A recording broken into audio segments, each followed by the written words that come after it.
It's a kidney name right there. I know, man. All right, well, welcome to the podcast.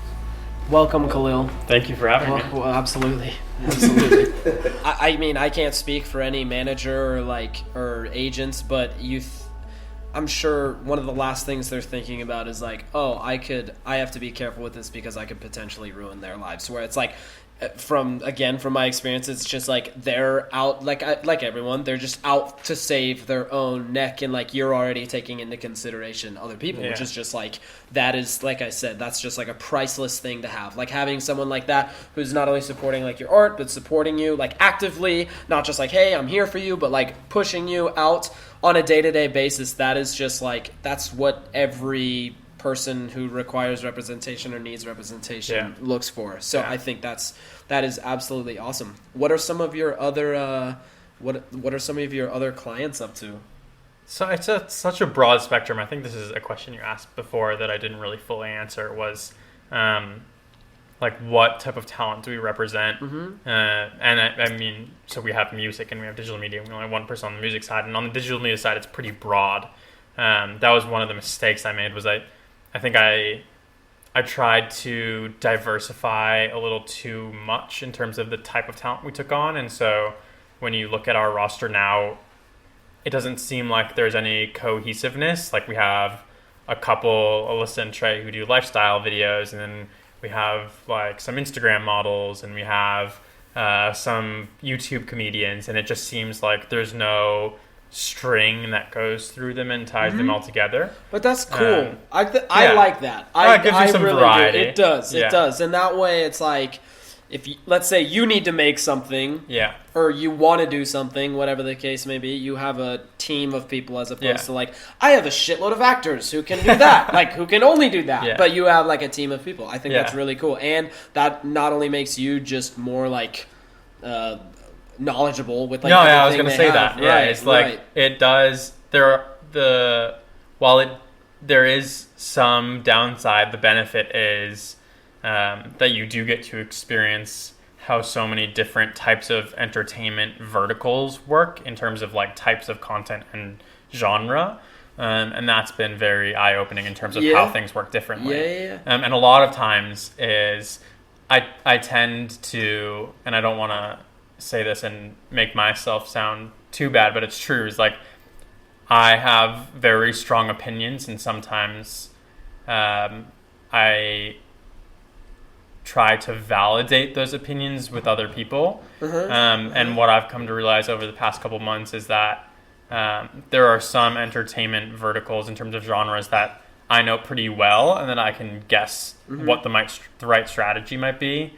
But there are some times when I'm working with different type of talent that my opinion isn't the one that's right, and stepping back and saying like, maybe I don't know the right thing is it's a hard thing to do, but it's a really liberating. It is a liberating thing to do. Because, and I start to see it now, is like everyone talks about like, oh, you have to be young, like the industry, it phases you out as you get older, and I'm starting to like get the taste of that a little bit now, even though I'm only 21. But it's like, baby. Sometimes I realize that like, just because it's not my taste doesn't mean that there isn't someone out there who that type of content is for. Of course. And I'm not going to know that as well, because it's not my personal thing. Right. And that's also got to be extremely difficult. Like when you picked up the music person, it's like, okay, well, like, sure, I have these connections, but as far as like the industry goes, it's like you might not know anything. So so, you know, if you're talking to him about something and he's like, no, that's not the way it works, it's like, oh shit, like I'm supposed to be, you know, like I'm supposed to be like the know-it-all. So fortunately, we both came into the industry not really knowing a ton. Okay, good. Good. I tried to pick it up as quickly as possible. Just like, I kind of jumped head in and was like, okay, now I have to learn how to float in the music industry. And luckily, we came across a few like really good music executives that kind of served as mentors over the past couple months. Okay, nice. And they were very helpful in providing guidance that was, at least for the most part, unbiased and from the perspective of just wanting to help. But that's so cool, man. Dude, that sounds like a blast. What was your what was your path into getting? His name was David, the musician. Clinton. Sorry, Clinton. Kane. Getting him into How did you proceed? Like you said, you dove head in and tried to gather as much information as possible. But how did you? Was that you getting him in that door? I'd imagine, or So I had seen Clinton's video one night. It was an original song. It was called "This Is What a Toxic Relationship Feels Like," and I was blown away. The video I have a screenshot of when I saw it that night because I posted on my Instagram story. And the video had 21,000 views and he had 40,000 subscribers. And that's when I reached out the following morning saying, hey, like if there's anything I could do, I'd be more than happy to help. And then he was like, yeah, great, whatever you can do. And so I reached out to a couple music executives that I had known. Just being in LA, you meet some here and there. And no one took my email seriously. I was a 20-year-old with no music experience. Like, how do I know how to scout talent? And then 2 weeks after I had first seen that original video, it went viral. Oh, shit. Yeah, so... You're like, hey, me again. Yeah. Just hitting your email. So... Back with the same video. It's just more people have seen it. Yeah. I actually did send a couple emails after it blew up. I guess it's better now. Still no one responded. Oh, yeah. Oh, shit. Oh, never mind. And... Ain't that a bitch? So it went from whatever 20,000 views it had to over 1 million in a day. Whoa! Yeah. And so I reached out back to Clinton saying like, hey, no one really responded, but I just want to get on the phone with you and hear your story. And I got on the phone with him and he was like, hey, he's half Filipino, half Norwegian, grew up for a majority of his life in Australia and was studying to be a cardiologist. He was 18 last year, and got to his first day of like essentially pre-med, and was like, this isn't for me. So he took back his deposit money and took a one-way flight to Greece with like $800 in his bank account, and was there for 6 months, was homeless for part of it, living on a park bench with his guitar in a backpack, and then had to go back to the Philippines to help his parents through some stuff and had an anxiety attack, and that's when he wrote his first song, This Is What Anxiety Feels Like. And I was like, okay, like this kid's got the story, he's got the looks, he's an incredible songwriter, like this just seems like such an opportune moment. Yeah. And he on that phone call he expressed interest in us managing him, and so I talked about it for a week, and then I ended up trying to bring on... So for the first part of it, I brought on someone to the team who was experienced in music. At a later point, he decided that he didn't really have the time to commit fully to the project because he was supposed to be Clinton's day-to-day manager.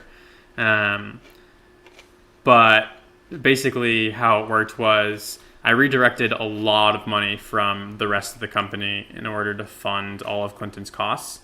I basically told Clinton, like, hey, I'll pay for everything that you need, like, for however long.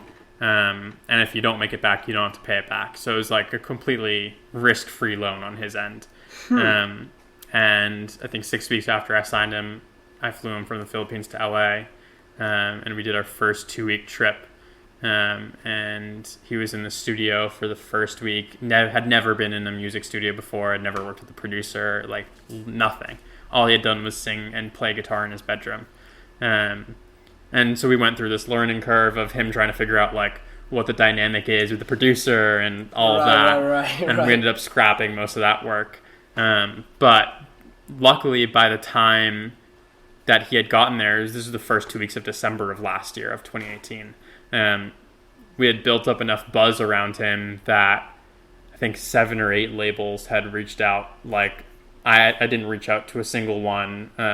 They all reached out. Dude, and awesome. so we did a round of label meetings the second part of that trip.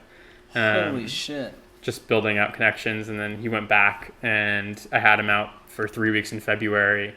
And that second approach was a little different because now he had gotten familiar with kind of how to work with a producer and figure out like this is how to voice what I hear in my head.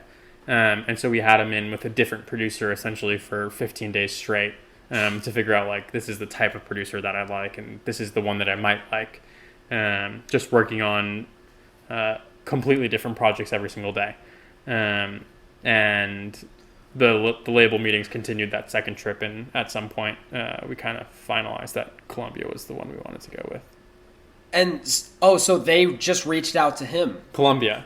Holy moly. So it's actually funny because one of my first contacts in music was I had actually shot a couple shows back in 2016 as a videographer.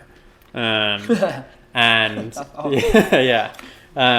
Is that how you know about the cameras? Yeah. Yeah. I spent a year as a videographer. That's sweet. And so I'd shot a Quinn 92 show and a Chelsea Cutler show.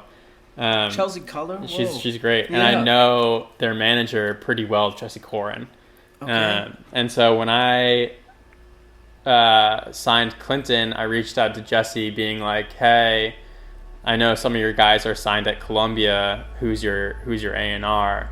And he was like, Wes Dunhauer. And then the next day, independently of that, Wes emailed. And he was like, hey. Independently of that? He didn't just know. out of the blue? Out of the blue. He was like, hey, I saw Clinton. I'm really interested.